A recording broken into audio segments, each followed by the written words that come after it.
Si Rico Blanco, na sikat na musikero, ay nagkaroon ng tatlong karelasyon na naisa publiko.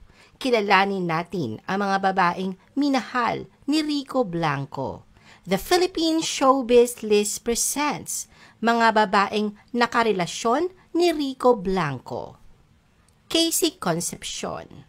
Kung buhay pag-ibig ni Rico ang pag-uusapan, isa sa nangungunang babaeng pumapasok sa isipan ng karamihan ay walang iba kundi si Casey Concepcion.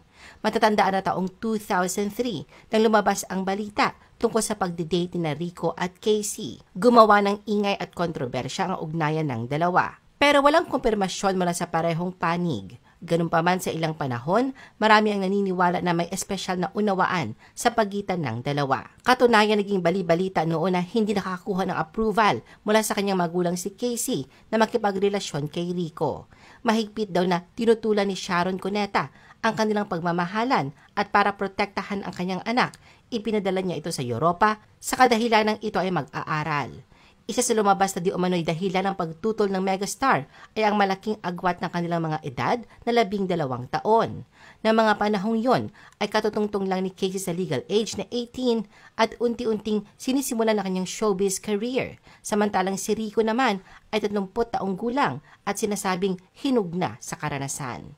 Isa pa sa hindi mamatay-matay na pang-iintriga kina Casey at Rico na patuloy na binubuhay magpahanggang ngayon ay ang patungkol sa pagkakaroon daw nila ng anak. Ito ay dahil sa biglaang pagkawala ni Casey at nanirahan sa ibang bansa sa kabila ng paangat nitong career noon. Katunayan, kasabay na pagbalik niya sa Pilipinas noon ay ang bali-balitang pag-ampon ni megastar kay Miel na di umano'y love child ni na Casey at Rico. Pero ang totoo, si Miel ang ikalawang anak ni na Sharon at Senator Francis Kiko Pangilinan. Maliban kay Miel, maging adopted son ni na Sharon at Kiko na si Miguel ay tinuturong bunga din daw ng minsang pag-iibigan ni na Casey at Rico. Pero ang mga espekulasyong ito ay makailang beses nang pinabulaanan ni Casey. Ayon kay Casey, kung hindi man daw siya nanganak ay sinasabing nagpa-abort naman at nakakatawa nga raw na maging mga kapatid niyang sina Miguel at Miel ay sinasabing isa rito ay anak niya. Samantala ang issue ng pagiging anak di umano ni Miel na Rico at Casey ay alam na alam din niya.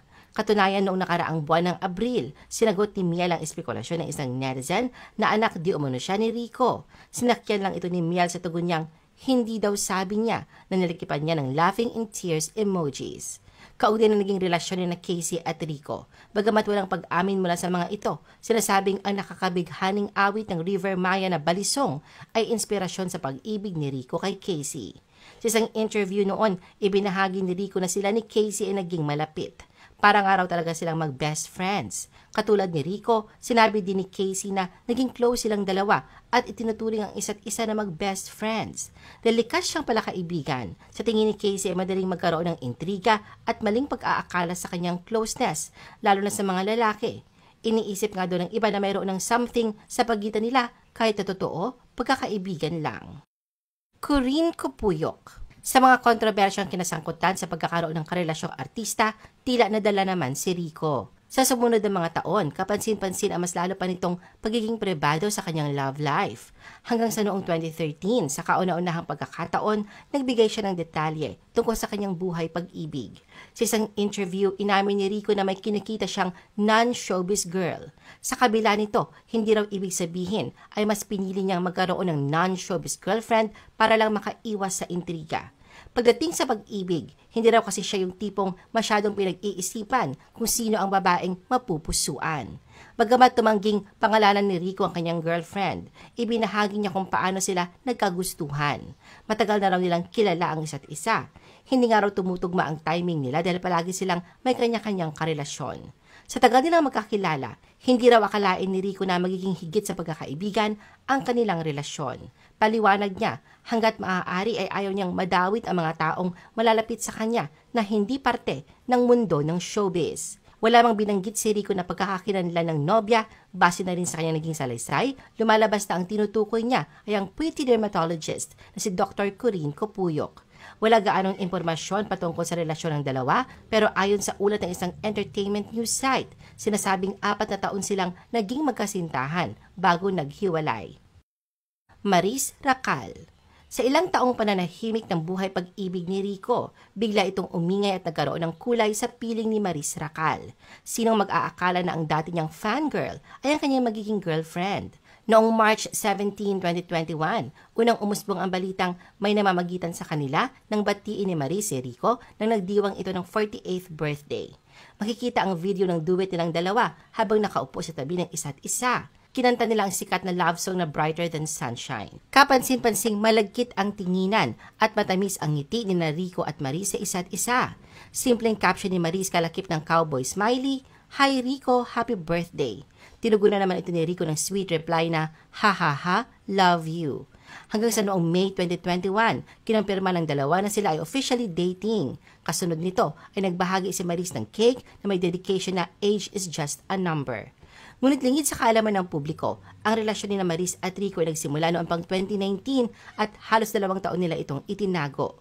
Noon pa daw nila napag-usapan kung paano haharapin sakaling lumabas na sa publiko ang kanilang relasyon. Isa raw sa ikinatakot nila ay ang mga kikwestiyon tungkol sa pagitan ng kanilang edad. Noong mga panahong yon, ay 21 si Maris, habang si Rico naman ay 45. Sinabi ni Maris na marami siyang na-realize noong kasagsagan ng pandemic na nagtulak sa kanya para isa publiko ang pagmamahalan nila ni Rico at natuwa sa positibong pagtanggap ng mga tao sa kanilang relasyon. Samantala noon pa man ay bukas na si Maris sa pagsasabi kung gaano niya hinahangaan si Rico bilang isang musician. Katunayan, minanifest niya si Rico na kanyang maging nobyo. Sinimulan niya ito sa pagpapapansin sa pamamagitan ng pagpo-post sa kanyang social media accounts. Lahat ni Maris, bata pa lang talaga ay idol na niya si Rico. At noong may nagtanong sa kanya kung ano ang type niya sa isang lalaki, direktang tinugunan niya ito na isang Rico Blanco look ang gusto niya at mahilig din sa musika. Katunayan, gusto nga raw niya ng younger version ni Rico. Hindi raw sukat akalain ni Maris na diringgin ng Diyos na kanyang hiling na mapansin ni Rico na noon ay bahagi lang ng kanyang paniniwala sa manifestation at law of attraction. Ayon kay Maris, December 2018 na mag-tweet siya tungkol sa paghahanap na makakolaborate sa isinulat niyang kanta. Marami naman daw musicians ang kumontak sa kanya, ngunit ang gusto raw talaga niya makakolab noong mga panahong yon ay kanyang ultimate crush na si Rico. Hanggang sa napansin nga raw ni Rico ang kanyang tweets at agad nag-set sila ng date na mag-meet para ma-play niya rito ang kanyang music. Nang sa wakas ay makita niya ng malapitan at personal si Rico, mo'y nag-slow-mo raw ang mundo ni Maris. Ikinagulat din niya dahil akala niya si Rico ay astig na brusko at bad boy, pero nang marinig niya raw itong magsalita, malumanay naman at very konyo. Sa huli, pumayag si Rico na makipagtulungan sa kanya. Nagtuloy-tuloy raw ang usapan na Rico at Maris at dito na lang nila napagdesisyon ng gawin ang kauna-unahan nilang collab, ang kantang Abot Langit. Nang matapos ang project, doon na niyaya ni Rico si Maris na lumabas na silang dalawa. Pero paglilinaw ni Rico, nagsimulang mahulog ang loob niya kay Maris pagkatapos lamang ng kanilang unang collab. Hindi anya yung panahong ginagawa pa nila ang kanta. Kaya nung matapos ang kanilang project, doon na siya gumawa ng hakbang. Nagkukumustahan daw sila sa direct message sa Instagram hanggang sa naging malapit sila sa isa't isa. Ayon kay Rico, isa sa mga ugali ni Maris na pinakanagustuhan niya ay ang pagiging masayahin nito. Hanggang sa tuluyan nga silang nakadevelopan at sinikap na panatilihing pribado ang kanilang relasyon. Sa katunayan, naganap ang kanilang unang pagdidate sa Las Vegas habang may trabaho si Maris doon at sinundan siya ni Rico. Ngunit kamakailan lang, ikinagulat ng lahat ang anunsyo ni Maris sa malungkot na kinahantungan ng 5 taong pagmamahalan nila ni Rico. Hindi direktang sinabi ni Maris ang dahilan ng kanilang breakup, ngunit may mga binanggit siya tungkol sa mga desisyon na gusto niyang tahakin sa buhay. Bagamat masaya, nagmamahalan at kontento naman sila sa isa't isa, dumating daw sa puntong nagbago ang gusto at prioridad ni Maris, bagay na agad niyang sinabi kay Rico. Nang masinsinang makapag-usap, nagdesisyon daw sila na tuluyan ng maghiwalay at iprioridad ni Maris ang mga gusto niyang gawin na wala na si Rico sa kanyang tabi.